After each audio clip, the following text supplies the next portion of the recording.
I'm Dave Rubin, and joining me on the Rubin Report today is an editor at Reason Magazine and the author of the new book, Panic Attack, Young Radicals in the Age of Trump, Robby Soave. Welcome to the Rubin Report. Thank you for having me. Before we do anything else here, I have a strict policy that we don't let people on the show with higher hair than me, and yet you've come in here with higher hair. I'm very upset. I'm so sorry. I'm so sorry, Dave.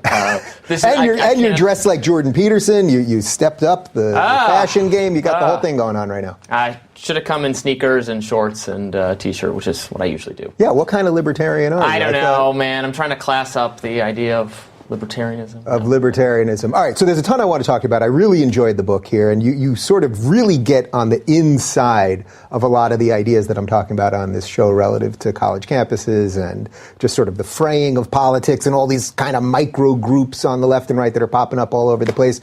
But first off, you are an editor at Reason Magazine, which is sort of the libertarian standard. Is that fair to say? Something like that? Certainly. When did you become a libertarian?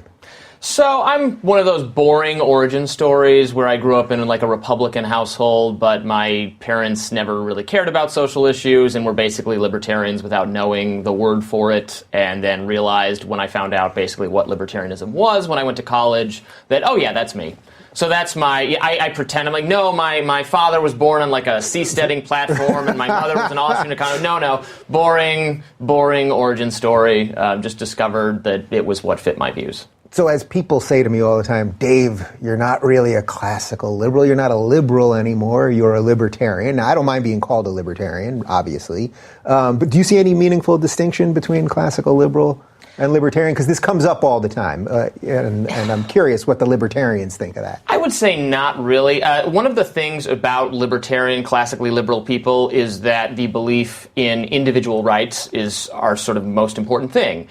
So that tends to, I think the people who are attracted to the ideas of individual liberty tend to be against like forming big groups and coalitions. So they start to that would explain the success of the Libertarian Party, I think. Well, exactly. They get skittish when there's too many other people calling themselves libertarians. They go, well, I only agree with that person on 99.7% of things. Yeah. What about the other 0.3%? So then they want to say, well, I'm a classical liberal, you're a libertarian, or I'm an individualist liberal, or I'm a anarcho-capitalist, or something. There's a lot of fracturing that is just what happens when you have people who are drawn to the idea of individualism trying to form a larger group. So in a weird way, is that sort of the ultimate Achilles heel of anyone that cares about liberty, that to then coordinate around liberty? I guess the founders were able to do it somehow and had real disagreements on exactly what that meant. But sort of in a modern sense, when there's so many different ideas of what freedom is, and now we have 300 some odd million people that live in this country,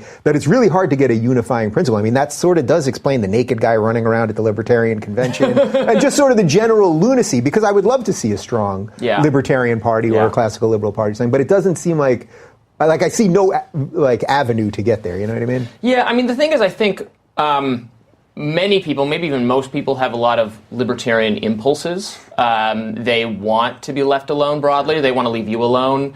As long as we're not hurting each other, it's fine. They like the idea of the government being small in the abstract.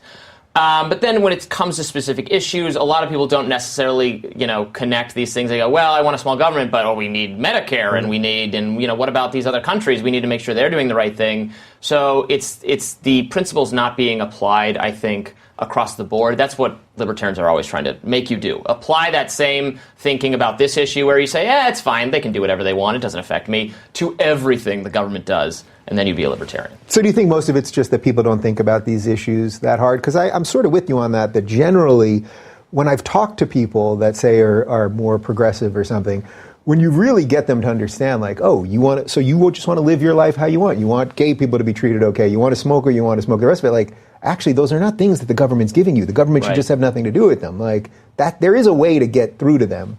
Well, exactly. And most people don't spend a lot of time thinking about public policy in general or educating themselves about public policy for very good reasons, because it's pointless. They have lives, they're busy becoming doctors and lawyers and taking care of their family and providing value to society. This is an idea that comes from economics, right? This is the rationally irrational voter, the person who's not well informed about public policy, because there's no reason there's no incentive for you to become well informed, because in the end of the day you only get one vote. Right. So if you just spend all your time like educating yourself about this, it doesn't help you that much. Burglaries are on the rise. Did you know that most home invasions are random and happen between 6 a.m. and 6 p.m.? Usually when we're out of our house, right? What are you doing to protect your home? Don't rule out home security because of the cost or because you think it's complicated. Simply Safe is not. Simply Safe is the home security system that protects your whole home, every window, room, and door, with 24/7 monitoring for just a fraction of the cost of other systems. Their police dispatch is up to 3.5 times faster, too, because they use video verification. Simply Safe is designed to blend right into your home, no wires, no drilling. And the best part? There's no contract, hidden fees, or fine print. Prices are always fair and honest. Around-the-clock monitoring is just $15 a month. $15. Isn't that worth peace of mind? Visit simplysafe.com/Rubin. You'll get free shipping and a 60-day risk-free trial. You've got nothing to lose. Go now and be sure to go to simplysafe.com/Rubin so they know that our show sent you. That's simplysafe.com/Rubin. And now back to the show. Is that the sort of ultimate Achilles heel then? That it's like, if you're a libertarian or you care about individual liberty and any of this stuff, it's like, if you were going to find a candidate that you like, the candidate would basically be like, I don't want anything to do with you. And that's a pretty hard way to run a campaign, well, and then, right? the candidate, there's no guarantee the candidate keeps these ideas when they get into, that's probably the ultimate Achilles heel, is that even if you get the right person in, well, then the regulatory capture of government just turns them into another. They'll be very selective on a couple issues. They'll still talk about, the need to protect individual liberty, but then they'll become a big government crony person on every other issue. Not all the time, but it happens most of the time. Rand Paul's pretty good, though, on this stuff, right? I mean, he's trying to do it from within the Republican Party, which... Rand Paul has definitely decided that being a kind of advocate of Trump and pushing Trump in a libertarian direction on a few very specific issues, most notably foreign policy, is the strategy he's going to use. I think there are problems with that strategy, but also good things about it. And he has been. I'm glad he's there.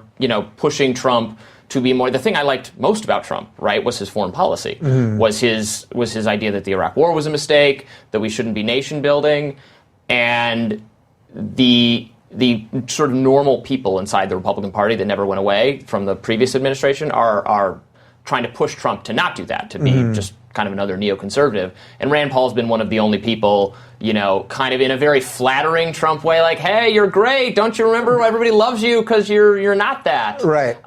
Do you think he's making good headway there? I mean, it's still, even with some of the Iran stuff right now, like, I don't think we're going to war. And I think there's a lot of big talk. But it does seem to me that Trump is upholding we're not going to nation build, and we're not, we're talking to North Korea. You know what I mean? If this was Obama, people would be going crazy. So there is some good stuff there. There is some good stuff. I wish they could have stopped Bolton from having any influence of the administration. Pompeo is more of a neocon type person.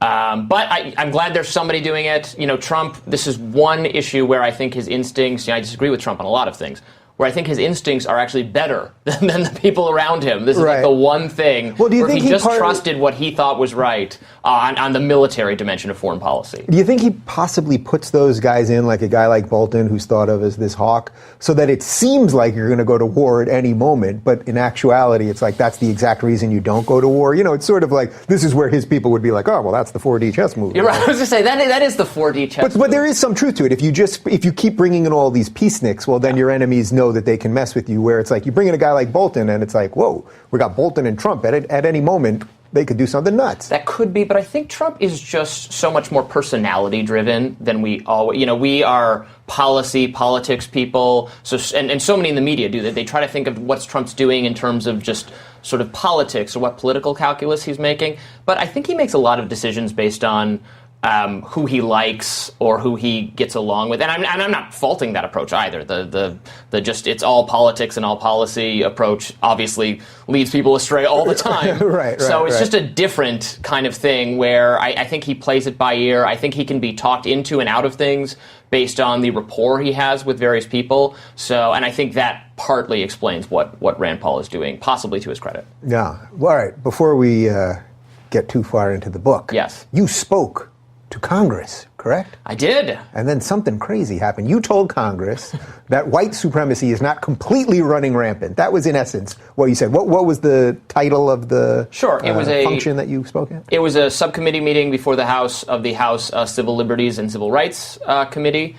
And I discussed with a number of other panel members the ostensible rise in hate crimes and white nationalism. I was the one Republican witness. I'm not a Republican, but I was brought by the Republicans to offer some kind of counter perspective to the experts they had, who were all talking as if there is this rise in hate crimes, and I was kind of contextualizing the numbers. Obviously hate crimes are terrible, and I'm not saying they don't exist. Which is exactly what you said to them. Which is exactly what I said. Yeah. But the idea that they are off the charts higher than they've ever been, and that it directly is because of Trump or Trump's rhetoric or something, is just not.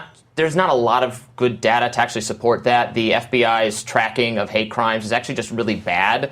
They're counting like 7,000 hate crimes. Not all agencies report. Some agencies that probably do have hate crimes just report zero. It's an optional reporting thing. Actually, if you go back to 1996, there were more hate crimes being reported then, just for fewer agencies than there are now. So, it goes up, it fluctuates. It's just not a very good number. It doesn't really give us a very good impression of anything, which is what I said. And actually the other people who were testifying pretty much agreed with that. I mean, this was not like a fireworks session. We had some disagreements, but the important thing was this was a civil liberties subcommittee in addition to everything else. And I just want, when we're discussing how to confront hate crimes, hate incidents, some things that actually aren't crimes but it start to impugn on speech and things like that. Just that we understand if we're empowering the FBI to watch more people, to do that kind of thing. There are civil liberties trade-offs, and we have to be we can't just say, rah, rah, we're going to fight hate harder, we the government, and there's going to be no downsides to that approach whatsoever. That's all I really wanted us to recognize, and broadly, that's what happened. Right, we're going to fight hate, because that sounds like a winnable fight. Right, war on hate. The war on hate, that's the war we're going to fight. Yeah. So the people that were taking the counter of that, though, even though you're saying that privately maybe they were agreeing with you a little bit or maybe not that hysterical, if you listen to the media, if you listen to mainstream media, it seems that the white supremacists are everywhere. The KKK is everywhere, Westboro Baptist Church, and all of these things. Were they making any statistical arguments, or was it just sort of a general, vague sense of, well, we see more of this, or there's more anger on Twitter or something like that? Because that seems to be what the argument is about these days. Right. It's never about numbers, and if you use numbers, you're usually called a Nazi. Well, and they put out numbers that are just easily abused, like the Southern Poverty Law Center has numbers. Love on those these guys. Things. Well, right, they probably consider Southern Poverty Hate Center, actually. Yeah. But I've looked at their chart, and their chart shows, more. It's a map of the United States, more hate groups than ever. But if you click on any state, you're going to see, okay, well, how many people are actually in this group? Maybe it's like a souvenir shop that sells Confederate memorabilia or something that's like 2 people. Right. Maybe this group was 4 people and they had a fight and now it's 2 groups. So now it's more groups than it was before. And I'm looking state by state, and in many of these states, half of these groups are actually black nationalist groups, which again I think present no threat whatsoever. They're again 9 crazy people yelling at you at the street, like the group that yelled at the Covington kids in D.C. Right. Just a lot of black Israelites. Right, a lot of wackos out there. But that their group, increased a certain amount doesn't show that there's some massive spike in hate crimes. That kind of stuff. A number of groups like that, pro-Jewish groups, put out statistics showing, well, there was an increase in maybe anti-Semitic harassment, but actually anti-Semitic violence was down, and actually all these threats were made by this one crazy teen who lived in Israel. This was right. The guy who called in the bomb threats to the JCC. Right. So that doesn't. Okay, that's bad, and all these things might be bad, but do not speak to the kind of massive rise in hate that would be caused by Trump, which is what they're making a political connection there. So to really bring this to a libertarian place, when you go and talk to these people, and Congress has these sort of meetings and hearings all the time, the people that are listening, well, first off, it's hard to tell how many people are actually listening when people are talking. There's a lot of people on their phones in the back and the rest of it. But, like, do you actually think that what you're saying is getting through to the members of Congress that are there? Like, what is the intention behind, okay, you go and you say your piece, and that's nice, and it can get clipped and shared, and hopefully some sane people hear it, and then they realize that, oh my God, the Nazis aren't coming, okay, that's fine. But do you think that the members of Congress that are there are actually doing anything with this information, or is this just busy work for them? It's like, what am I going to do today? I'll sit on a panel of white supremacy. Like, what are they doing? Yeah, it's promotion for them, right? So they want that clip of them asking a tough question and looking very tough on this issue. For instance, there was a now this or now next or one of those progressive Twitter video. So they took a video of AOC, who briefly chaired this committee, actually, toward the end. And they had a clip of her asking this tough question. There was, by the way, it was a perfectly legitimate question. She was saying, why do some of these incidents get that have to do with Islamic extremism get marked terrorism, and these having to do with white supremacy didn't get marked terrorism? And that actually seemed like a perfectly legitimate question to me. Question, yeah. But the person before her, another Democrat, had just asked the same thing, like the exact same thing. But she needed a clip of her saying it. I'm not even faulting. The questioning was perfectly fine. Again, this was a fine hearing, but everyone is just operating, I think, under the incentives that, now look at me, I'm being tough on this issue, this will be good for me. Republicans, Democrats, it's the same thing. It's not a partisan issue, but yeah, these were hearings probably for a promotional purpose for the people holding them. Right. So the reason, actually, that I mention all of this is because, so you go up there, you do your thing, you lay out some statistics, and you did not deny that racism exists. Certainly just as you said right here. You laid out some pretty sort of what I would say are just base level arguments in the good sense, right? But then the Huffington Post decided to go after you. This author at the Huffington Post went after you, implying that you're sort of denying that hate exists and all of these things.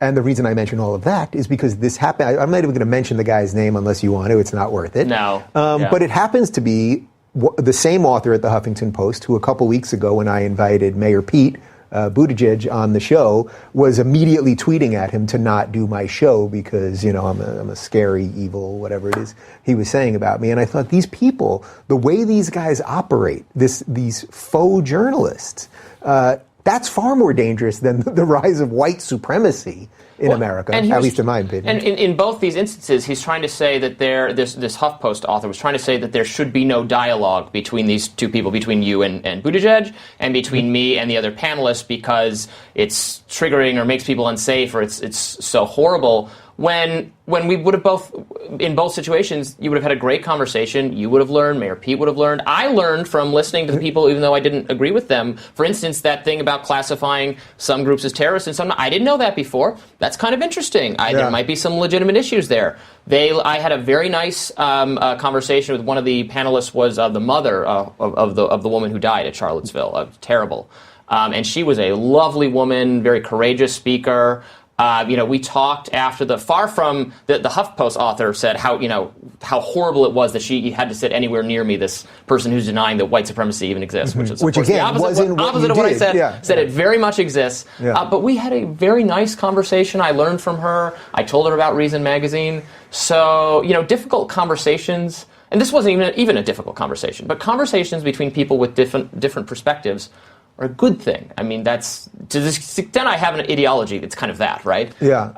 And that's a very important part of classical liberalism. So it's just, it's frustrating and crazy for me to see someone like, again, this author contending that it's just wrong on its face, or it's dangerous, or it's a form of discomfort bordering on violence to host this conversation. Which, ironically, of course, what they're doing is actually fermenting more of it, because if they're going to say that a guy like you is too fringe to talk at a panel like this, I mean, if I'm too fringe, I can't imagine who is. No, but okay. that's what they're doing to me. It's like, all right, if these two guys are too fringe, you know what I mean? It's like, well, then who is left? And they just keep moving. moving. But what do you think more broadly about just sort of the way journalists are operating? There are a million examples of HuffPo and Vox and BuzzFeed and the rest of them doing this sort of thing, taking sort of mainstream thought or something that's politically incorrect but factually true and an uncomfortable truth, let's say, and trying to pin the people who say it as awful when it's not their job to do that. Right. This guy's a reporter, not a columnist. Right. As far as I know. Right. Twitter, unfortunately, or maybe fortunately, has allowed a lot of these ostensibly neutral or objective or straight news writers to reveal or kind of almost like wallow in their biases. They freaking unmask themselves pretty quick. I try not to, paint with a broad brush because there are people at all of these various media institutions doing great work. I'm friends with many of them. I like a lot of what they have to do. And even, people who get things wrong sometimes can be right other times. So I try to be a little careful when I, characterize the media. But you are seeing a level of, I think because Trump has positioned himself, or to some degree the media has positioned Trump this way, it's Trump versus the media, which is a framing that Trump himself likes. So then it's hard. You're no longer like the scorekeeper or the referee if you're the opposing team. I'm making a sports metaphor. My God. First time ever in my life. I got a basketball. A very right simple there. one. Yeah. I'm not a big sports fan. A very simple one of two teams and a referee. Yeah. You could have made any metaphor there. If you want to do something that fits within your lifestyle more. So Game of Thrones. So there's no. Okay. So you have so anyway, because the media is in the oppositional camp, there's a kind of media solidarity, or there's an extra, I think, hunger to find, well, what's the Trump or what's the anti-Trump angle in this story? And this can be a tough thing. And sometimes I agree with the media, sometimes I agree with the Trump people. But even me, they're like, well, are you on which team are you in? Right. What's your, like with the Covington stuff, for instance? That was example of me saying the kids that. And I wrote a lot about how they had really been, the media had mischaracterized what happened to them. But I'm not saying that from like a pro-Trump way or anything. And it was hard for both sides to understand. Which team are you on? Which is so ironic because I think that, and that is interesting about you because I follow you on Twitter. We've met before, and I know what your feelings are on liberty, let's say, and freedom and individual rights and all that. But I don't. It's the right stuff. Let's say something like that. But I don't know exactly. I wouldn't say you're a Trump supporter per se, or a sort of Trump derangement syndrome person. And I think people sort of think that about me too. And then because of that, you just get it constantly from both sides, which I guess means you're doing something right. Thank you. I have to believe that, right? I have to believe that. Trying to find a job can be beyond frustrating. I've been there and I know it can really get you down. You've got what it takes, but it's hard to get your resume in front of the right people. Well, what if you had your own personal recruiter to help you find a better job? Now, ZipRecruiter's technology can do that for you. Just download the ZipRecruiter job search app, let it know what kind of jobs you're interested in, and its technology starts doing the work. The ZipRecruiter app finds jobs you'll like and puts your profile in front of employers who may be looking for someone like you. If an employer likes your profile, ZipRecruiter lets you know, so if you're interested in the job, you can apply. No wonder ZipRecruiter is the #1 rated job search app. My listeners should download the free ZipRecruiter job search app today and let the power of technology work for you. Don't wait. The sooner you download the free ZipRecruiter job search app, the sooner it can help you find a better job. And now back to the show. All right, let's shift to the book a little bit because you really dove into the college craziness, which obviously we talk a lot about on this show. Was there a specific incident that you were suddenly like, holy cow, I have to write the book about that? Because there's just this endless cascade. I mean, every day there's something new, right, where I'm like that. The stuff that happened to Christakis, at Yale, the dean who was confronted by this sort of mob of students because his wife had sent an email to the campus saying, maybe you can wear whatever you want on Halloween. It's not a big deal. Yeah. Jesus Christ. And they had yelled him in here at a couple of weeks ago. Right. True radical, this guy. Right. Yeah. So that was, I think, maybe the galvanizing incident for this sort of phase of campus sort of political correctness, outrage, whatever you want to call it, or the media, people in the right-leaning media and also people in the mainstream media paying more attention to this issue. The stuff, what happened to Weinstein, all those things. And my question was more than just criticizing these students, which is easy to do, and we all do that. Trying to understand, like, okay, but why are you doing this? Like, when did you decide this was a good tactic for getting what you want? And I so through the process of writing the book, kind of increasingly came to the point of view that they don't actually see it the way I was thinking of it, as like, aren't you trying to persuade people and you think this is right? They're not thinking of it in those terms. They're thinking of it in terms of self-defense. That if you are bringing someone to speak on campus who's going to make people feel uncomfortable, even a small number of people uncomfortable, or you yourself make people uncomfortable because of what you think or what you say, emotional or psychological discomfort is on the same spectrum of kind of physical violence. Of true violence. Of true violence. So if you're doing that, then you've engaged in violence. Even on like libertarian grounds, right? You can practice self-defense. If someone attacks you, you can fight back. You just can't start fights. That's like the classically liberal value. Well, they're saying, well, you started the fight. You threw the first punch because you brought this person who makes people feel unsafe. So the sort of radical new understanding of safety is at the heart of so much of the kind of culture that has changed on campus. Were you able to figure out what the genesis of that is? Like, where did that idea really come from, that speech is violence? Because we see it all over the place now. Right. Which then leads you to, label someone a Nazi, and then what do you have to do when you see a Nazi? Right. You punch a Nazi. Right. Campuses are very safe places, actually. I think to some degree... You mean literally, not they're not very safe literally safe places. Yeah. You're safe from a lot of... I mean, even we talk about the sexual assault stuff. I read a lot about sexual assault. Women who are of the same age, who are not students, who are not on campus, are at a higher likelihood of suffering sexual assault. Right. Yet we hear all the time there's a rape epidemic on right, campus. Right. So I think when you have sort of smaller grievances than the average population, but you have this immense bureaucracy that is supposed to be meeting your needs. I mean, I toured Arizona State University for this book. Beautiful campus, very happy place, sun shining. Every 5 feet, there's a sign saying, "Are you doing okay? Did you remember to breathe today?" Like, do the students, they don't know how to breathe? Like, you should go, you're not okay, you should go to the counseling center. If you're having trouble breathing, there's definitely a couple places right, but these are very, most, not all students, but these are very privileged people, and being told that there is something wrong with them on a sort of psychological level. And I think there's an openness to talk about mental health on campuses that has gone maybe too far. Again, people who need help, I'm glad they can get it. I'm glad it's been destigmatized so that people can talk about it when they do need help. But there's almost you want to see something wrong with yourself, because also that now gives you standing in the activist community, because intersectionality is the other kind of big phenomenon.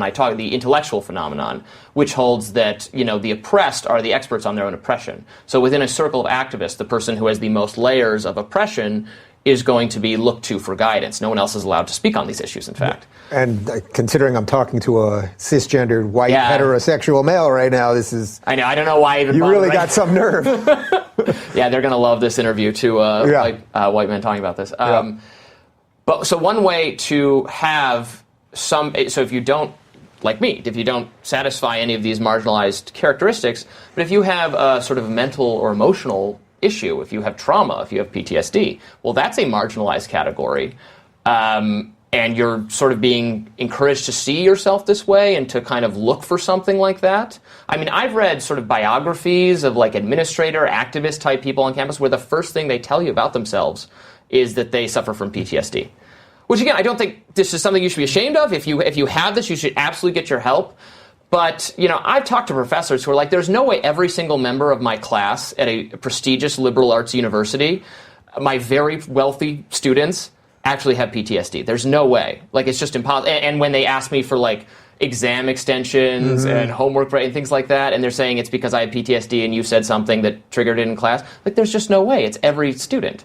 But professors I've interviewed for this book told me they had that experience. So what are the professors doing? Because there's always this sort of chicken and the egg thing, and the inmates are running the asylum, and it's like, Well, who started this? Is it the professors that started this that are now getting their comeuppance? So this is something I think that separates me from some of the other people who talk about this stuff, particularly from the right. There's this idea among conservatives that, professors are brainwashing their students.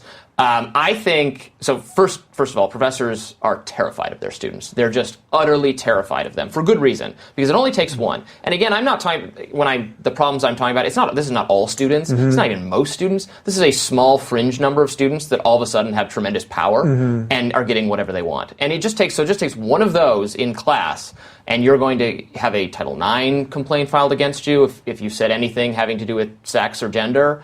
Again, these are very far left professors getting these complaints from their students. Because they've sort of fostered this atmosphere. I mean, that's the irony. You mentioned Brett Weinstein before, but that's the irony.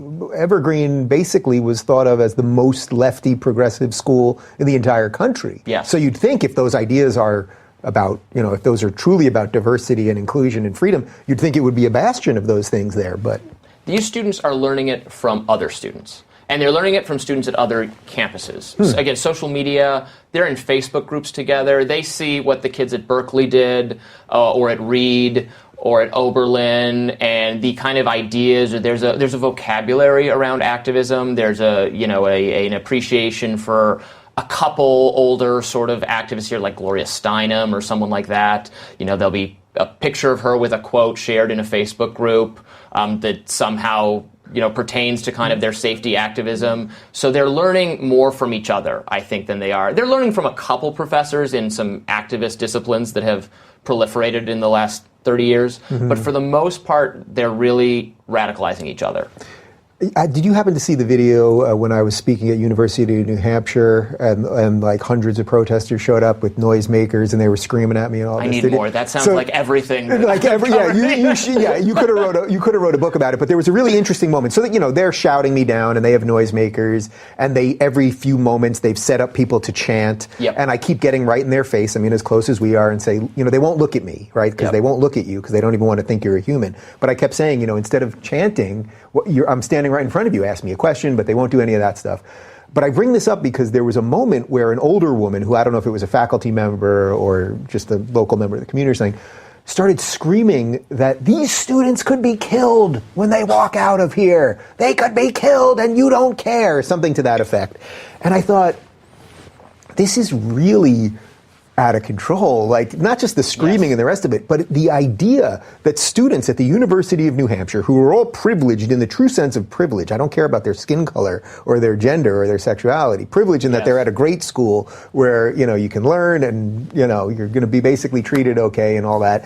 But that people are trying to put the idea in their mind that they're going to walk off campus and be slaughtered. And then they start believing it. Right. That it's a matter of being killed. Again, some students might have grievances that I would agree with. They obviously have financial because of student loan, all that. So I'm sympathetic to some students on things like that. But they're not literally going to be killed. Like, that is scaring people. And we know as libertarians, when you scare people, that's when you get them fired up to support like a police state and government intrusions that have all sorts of negative side effects. I mean, that was part of the reason I was pushing back at that subcommittee. Just remember, when we empower the government to do something because people are scared, that has all sorts of negative consequences for your liberty. But I had the same experience when I saw Charles Murray speak at Michigan, which is where I graduated from.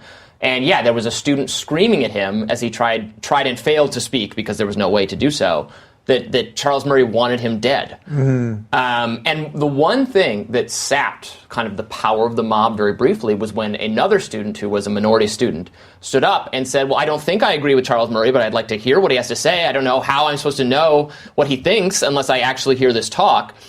And that was the thing that... So then the mob doesn't know how to deal with that. Right. They're not when they're challenged by someone else on their side, another student, a faculty member, something like that. They can stand down in some cases because they are relying on nobody's going to do anything to them. Because again, they're a minority. There's just a small number of people. And they used to do this, and then they would stop because they would get in trouble, or the other students would say, would you please shut up? I would like to hear this person. And they would, they read the room. they knew if people were going to turn on them, they're not going to put themselves in that position. So now the problem has been for the last 5 years, people are just not doing that. They're letting the mob shut down the speaker, and they're just afraid to say anything. What do you make of the self-righteous nature of this? The idea that they walk into these rooms. Now, I get it. They may think that these are awful people, and I won't even sort of besmirch their intentions, right? So they think that they're under attack and all of these things. But what do you make of the self-righteous nature that they think that sort of everyone before them was a bigot and a racist or an idiot or a buffoon or somehow evil? But not only that, they also think that all of their equals, the students that are their equals, should be basically silenced because they don't even have the opportunity, like that kid wanted, to hear the speaker. Right. Free speech is a double right. That's actually something Frederick Douglass said. It's the right to be heard as well as the right to speak. I mean, all these other students who would probably like to hear this person again, even if they don't agree with the person. One of my formative experiences as an undergraduate was I was writing for the campus paper, and I went to cover an event that Bill Ayers, this radical weather underground domestic terrorist, whatever you want to call him, he was speaking. And I interviewed him for the paper, and I thought that was so cool. I'm interviewing, a historical figure. I'm a young person who wants to be a journalist. That was a really cool educational experience for me. You mean that doesn't mean you agree with everything he said just because you talked to the guy? Well, but think if conservatives had been running the campus then, or if their concerns that a dangerous or person, it was the exact same thing. He makes us feel unsafe. He shouldn't be allowed on campus. And there were Republican legislators who said that exact thing. Right. Well, he did commit actual acts of violence, though, so it's a little bit different. But I get the point. Yeah. But so it's college. You're there to learn from interesting people. You're paying a ton of money to do it, to deprive the other students of their opportunity to hear and to speak and to question these people. Again, an experience that they're paying an exorbitant amount of money to have. There's just a selfishness to doing that. But again, they say we are obligated because people's lives are on the line and we are protecting people's safety. Their emotional comfort is on the line if they don't feel this is a home to them. And you can't bring this awful racist person into our home, or this person who some awful racist person maybe retweeted or quoted once. You can't bring them into our home. It's our home, and that's wrong. Yeah. And someone needs to tell them it's actually not their home. I mean, that's what the girl that was yelling at Nick Christakis kept saying, right? This is supposed to be our home, but no, it's actually not your home. It's your place where you're supposed to learn. I mean, everybody does want to feel comfort on some level, right? Comfort is a natural, I'm not going to bash them for wanting there to be some level of civility maybe, but they're not practicing civility when they do these things. So it's, they're screaming at people. So, and again, it's not exactly, if it's a public university campus, I mean, they're supposed to be in the public square. They're supposed to be uncomfortable speech. People can, chalk horrible things about Trump or whoever the Republican president is. They did that at Michigan when I was there. The crazy homophobic preacher can scream crazy Westboro Baptist Church-like things in the public square. I mean, these used to be things that the progressive ACLU-type consensus said, nope, we're going to allow.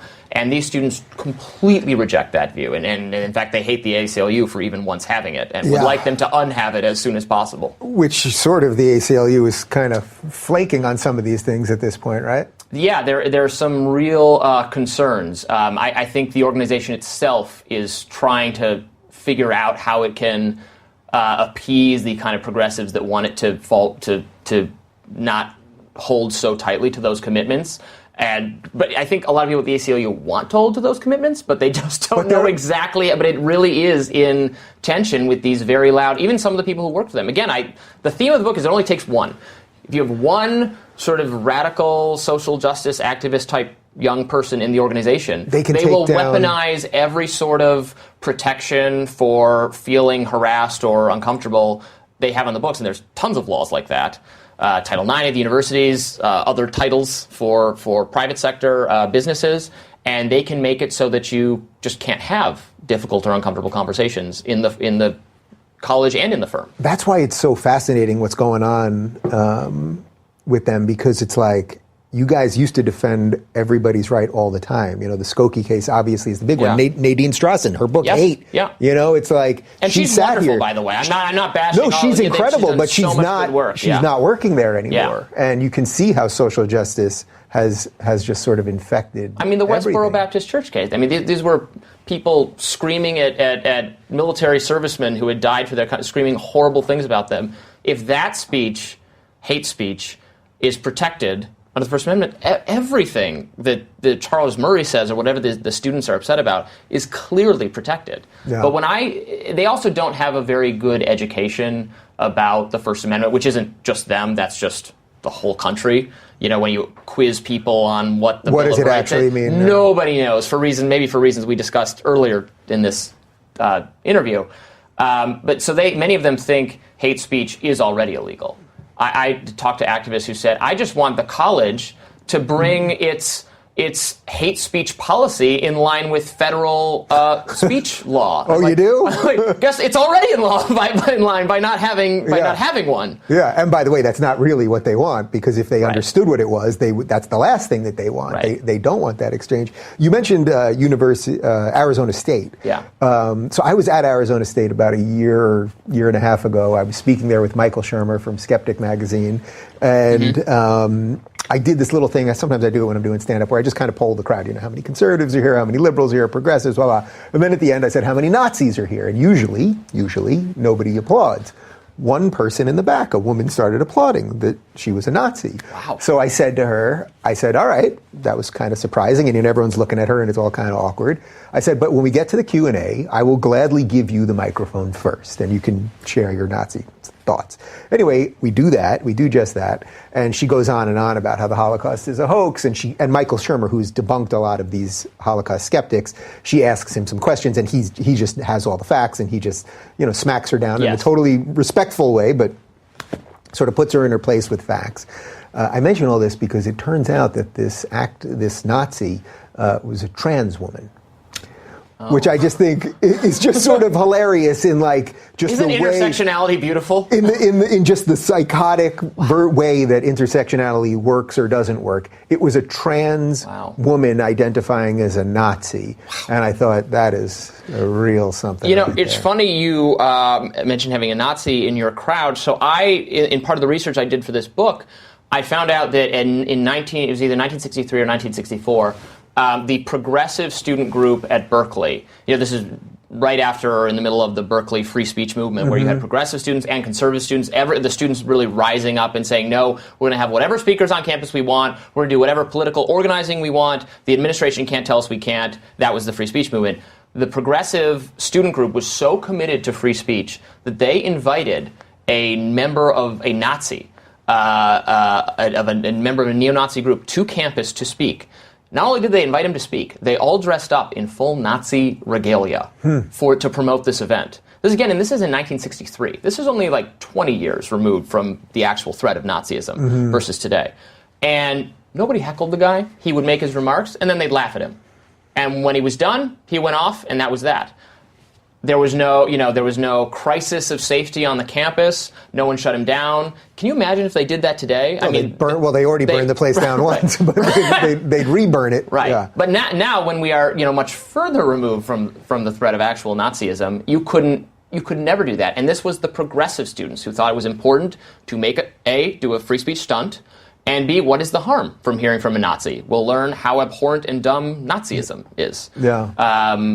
If you want to, when Richard Spencer is speaking at campus, for instance, shutting him down or screaming at him or getting violent is exactly what he wants. Congrats. Exactly what he wants. He gets to say, look at the intolerant left, look at what they'll do. They're going to do this to me, they'll do this to you next.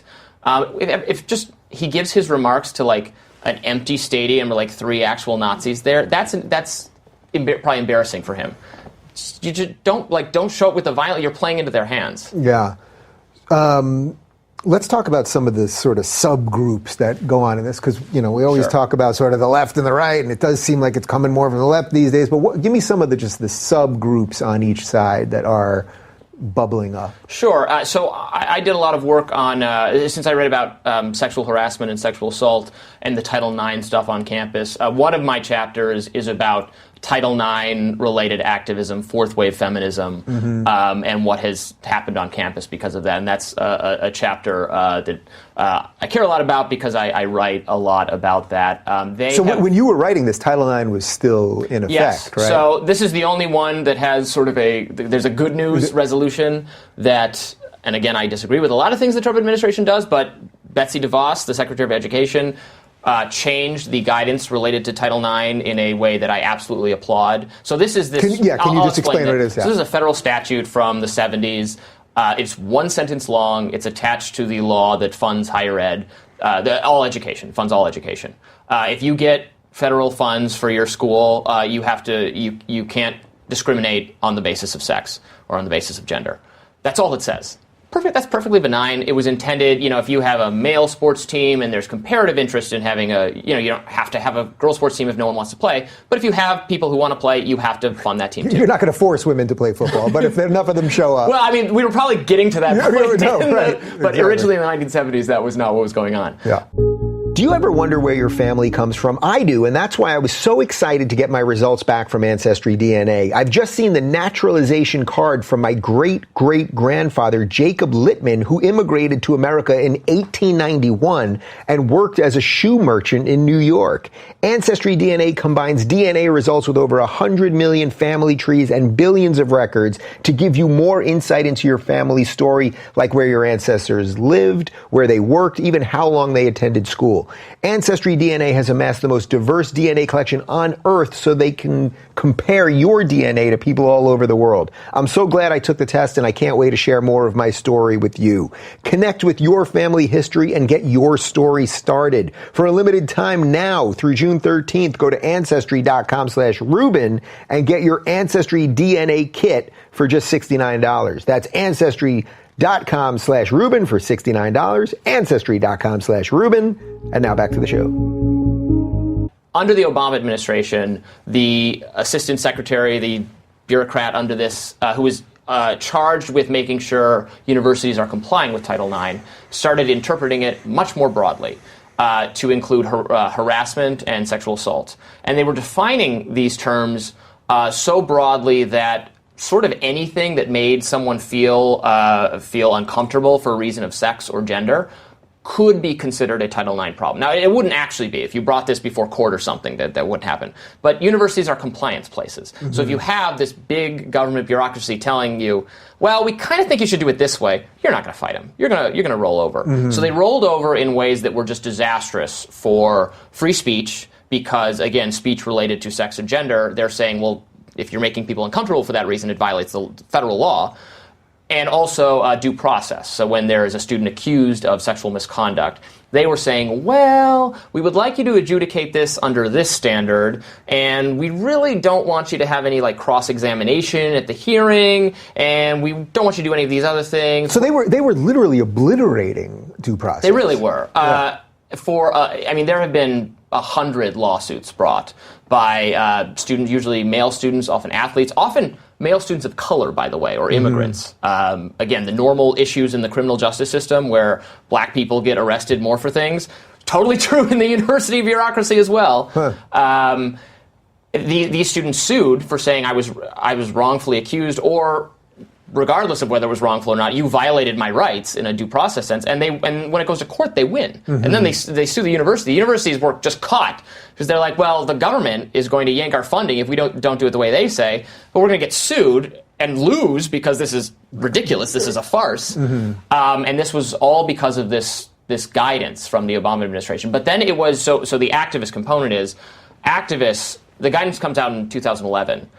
Sort of feminist activists on campus, I think, quickly realized within a few years of that Title IX now was this great tool for adjudicating grievances or for punishing people who engaged in speech the way you didn't like. I mean, there's literally an activist group where the leaders of it got the numeral 9 tattooed to their ankles because that is how important this interpretation has been to feminist activism. Mm-hmm.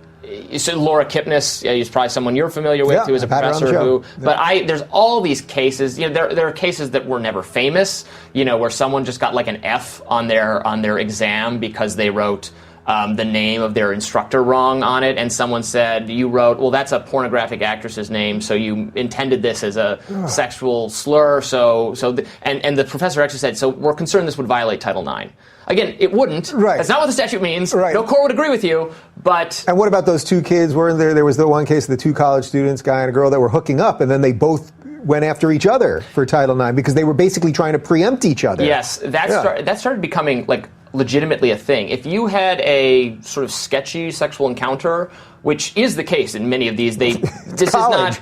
Well, right. This isn't, someone broke into your dorm room and you were like held their hand over your mouth. This is, we were drunk, we were doing drugs, it began consensually, or we sort of intended to do something. Then I don't remember what happened. Now I'm uncomfortable about it. And maybe something bad or violence and policy did happen.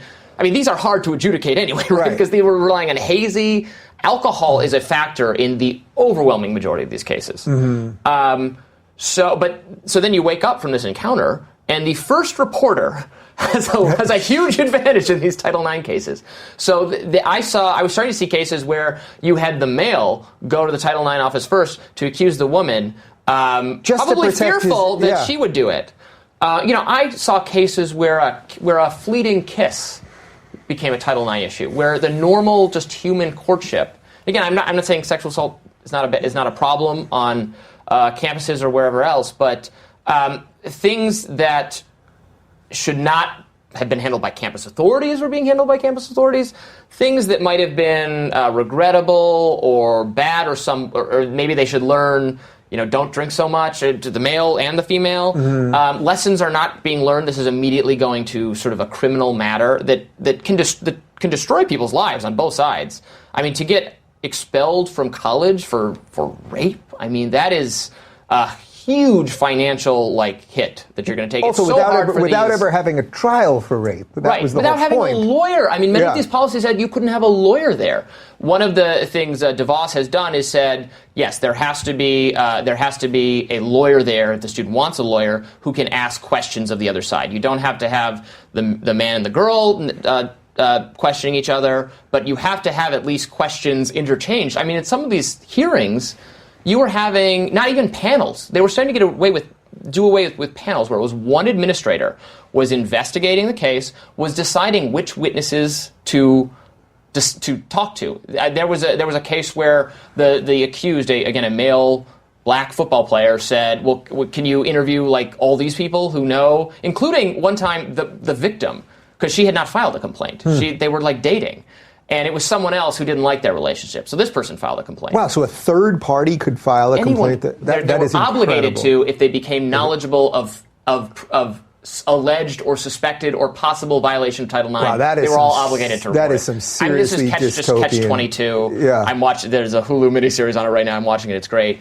It's exactly that. So you had cases where, again, there's no actual dispute, and they're being adjudicated, and that guy got expelled. The administrator would not interview the people who knew this is all nonsense. He said, "No, it's my job to determine who I speak with." And then you can't. And then he creates a report. He wasn't even recording his interviews. It was just his recollection of who he talked to. And this was standard practice across the board for the single investigator model, which was becoming very important, and then the new guidance has gotten rid of, thank God. Yeah, man, that is some evil stuff. So I find the Title IX stuff so interesting on so many levels, because there's sort of the social justice level, there's a legal level, there's a it goes to fundamental, sort of classically liberal due process. Yeah, if you're accused of something, you should be able to defend yourself and use all the powers of the law that would allow you to do that. Yes. But the other part that I think is interesting is I remember when DeVos reversed all of these things that you're laying out of why they're so wrong.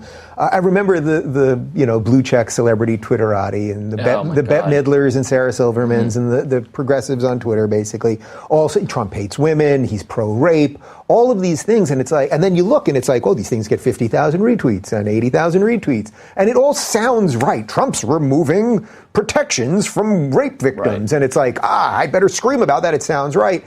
And they never want to hear any of the things you just said, the uncomfortable truths that you laid out there. And breaking that, well, it's very similar to breaking the white supremacy argument that you're trying to break as well. Yeah, they don't want to hear, complicated narratives are less sexy for reporting. They don't want to hear that, actually, this is kind of a problem, and anyone who's studied this, this issue in any seriousness knows that the existing system just wasn't working, and again, like I was saying, it was causing lawsuits from both sides, and the universities cannot handle this under the, that's like a complicated thing. Nope, this is further evidence that the administration is waging its war on women. That is an easier sort of headline. So much of the reporting when DeVos changed this stuff was just it was clear they hadn't even read what the new guidance was going to be. In their defense, it was very long, I guess, so they don't want to read it. Right. But, let's not burden them. Yeah. But it was completely disconnected. So I saw some journalist. There's a journalist at Slate actually who's covered these things a little bit better, and he was saying.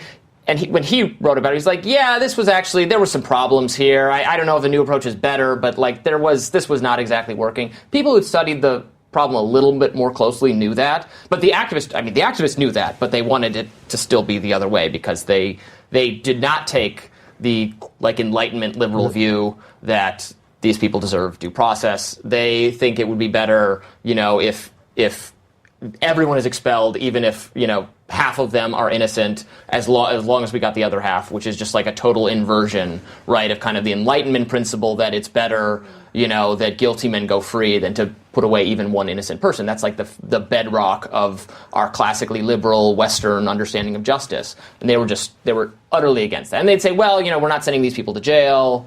We're just destroying their lives. We're just making them unemployable forever. Yeah. Yeah. Yeah. So what are some of the other sort of subgroups that you dive into here? Because the fascinating thing I thought was because of the way the internet is and message boards or people have message boards, whatever these little groups are, and Telegram and all of these different things, that all of these little niche, very, very niche groups that often have these competing interests, they're all popping up. And it's hard to gather, and you do talk about this, like how much actual influence they have, how much momentum they have, what they're really trying to do, how much of it is just purely trolling and just trying to burn things and all that. Well, I'll talk about the one that's actually doing the best right now, which is the Democratic Socialists of America. Unlike many of the other groups I study, they are highly organized. They clearly have a lot of people in them, and they're poised to have a big they're having a political impact. I can't underestimate or overstate rather their dramatic increase in the last few years. I looked at some of the numbers for these groups. So this is the far left economic Bernie Sanders-esque group that was just a bunch of old hippies. There were a couple thousand of them from when the group started in the late 70s or 80s or whenever it was, up until 3 years ago. It was the same people. Nothing had changed. They'd gotten 30 years older, but they had not added a single new member or had a single new subscription for their publications. In the last 3 years, the average age of one of their members has dropped from like 90,000 to 30.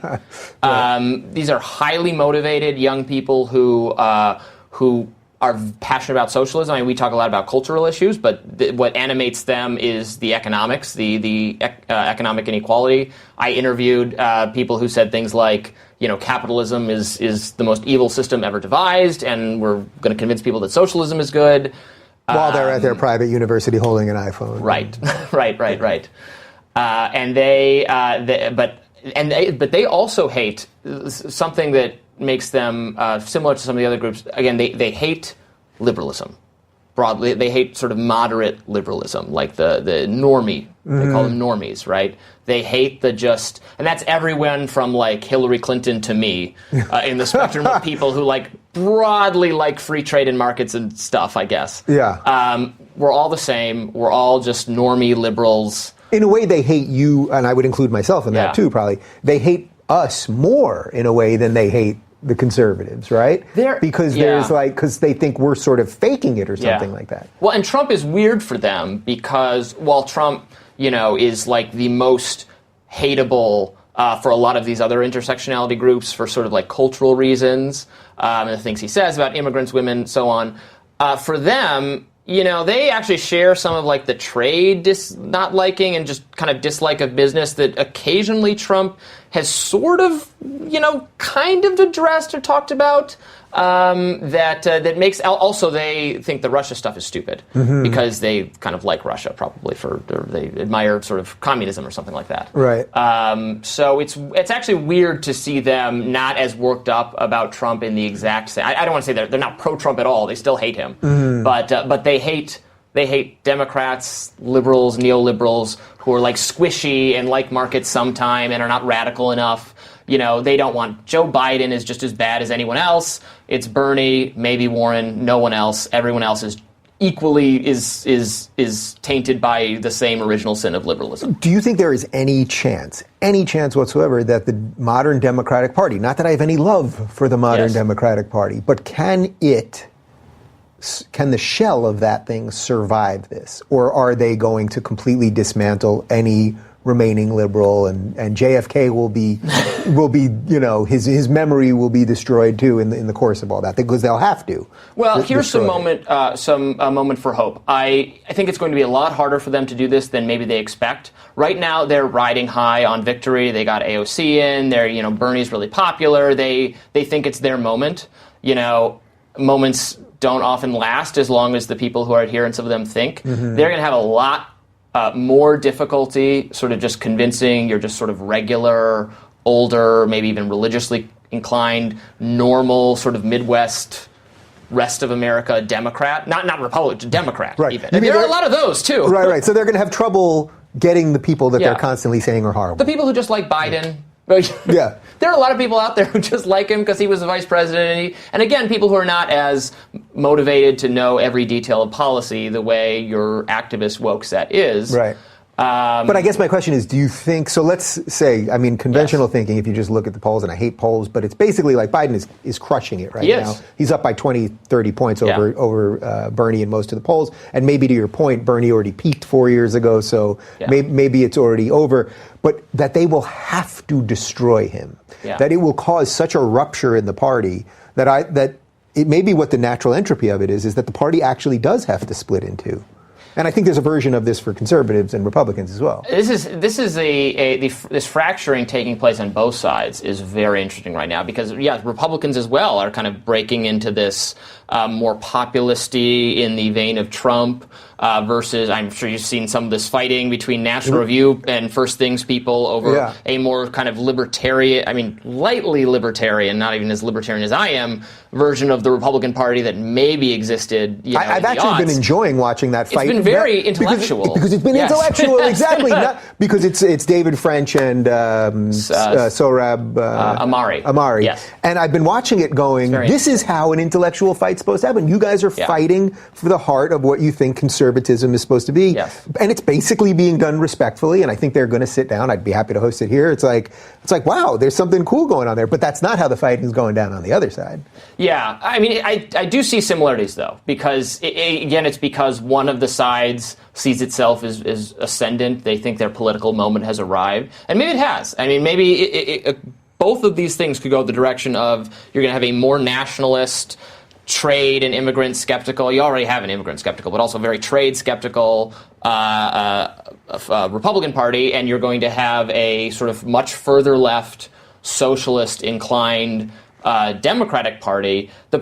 The way you have in Europe, the problem is with the American system, because of the way we're devised, we always just have the two parties. Yeah. Whereas in Europe, you can have both of these parties and then a spectrum of more libertarian or more centrist or more moderate parties. Do you think it would help? We can't have that. We can't, or do you think it would help if we had the way the system is? Right, but do you think if we had a little more of a coalition-based system where people, because the idea that these broad blankets of left or right or Republican conservative, it doesn't really fit anymore. Do you think a coalition system might? They've got all sorts of problems because of coalitions, because those tiny parties have absurd power. You can take out anybody at any time. I'm always skeptical that any kind of that tweaks to how the system of votes are tallied will ever translate to anything being better for what I want. But yes, I would prefer if sort of libertarian inclined people could ally with certain groups on select issues, but maintain our own identity. And right now it's just you have to fall under the umbrella of one or the other. Which is frustrating because we're at a moment where I think both parties are moving away from. That's part of the theme that I talk about in the book, the meeting of the extremes, and that there's a radicalizing taking place on both. Obviously, on campus and in social media, we see the influence of the left. But I try not to, again, I don't want to overstate. Campus and Twitter are not the whole world. The Republicans have control of government. So, do you think there's a way you could maybe split the difference or something? Like, one idea that sort of makes sense to me is, like, because I would love a somewhat functional libertarian party, but you know that if a libertarian party got in and got 5%, which they never get, 5? Well, yeah, 5. My God, it would be incredible. But you know what would happen? Of course, it would lead to probably President Bernie or something like that. Yeah. So I don't want that. So the idea may be that, what if you had something where you could vote for the whatever third party you want, and then once the 3% checks in, so there's the election, now 3% checks in, and now you know they're not going to do anything with that 3%, that then they could decide where they're going to give their support, so that people could at least still feel good about the original vote. Does that make sense? Something like that? Yeah, that might be better. Sort of, like, I'm just trying to, because so many people are going to be disgusted at what they have to do at the next election, and they were already disgusted last time. And I think the more we keep having to be disgusted, just the more people will just check out. Yeah. And I mean, politics is by its very nature disgusting, right? Yeah. We're deciding which policies the entire country, all 300 or 400 million people, are going to have to live under. Which tyrant will be oppressing them on which things. Because we have a just sort of unitary system where the executive gets to do everything. Congress has delegated all its authority to the president, whoever the president is, not to Trump, but to the office of the presidency. Yeah. So, and they're always happy to take more of that power. Yeah, and Congress has been happy to say, yeah, you can decide. Congress doesn't even weigh in when we're like declaring war. They're like, no, you can choose who we bomb. We don't really care. And actually, I think the Supreme Court has, in some sense, stood up and is playing a role of Congress by almost adjudicating policy more directly than maybe they were intended to do, because there's just no body separate from the president, from the office of the president. Congress is just a rubber stamp. But again, and we have this big country where these rules will be for everyone. People who live in Florida, people who live in California, people who live in Iowa and Michigan, all have to listen to, even though we have different values and might care about different things, because of this just immense central government, which is not the way it was intended to be and makes us all mad at each other on Twitter and everywhere else. Let's decentralize the whole damn thing. Yes. I've thoroughly enjoyed this conversation, Robby. Thank you. My pleasure. I'm still annoyed about the higher hair, but beyond that, it was pretty good. That's going to be your issue in the election. For more, lower hair. For more on Robby, follow him on Twitter @Robby Soave.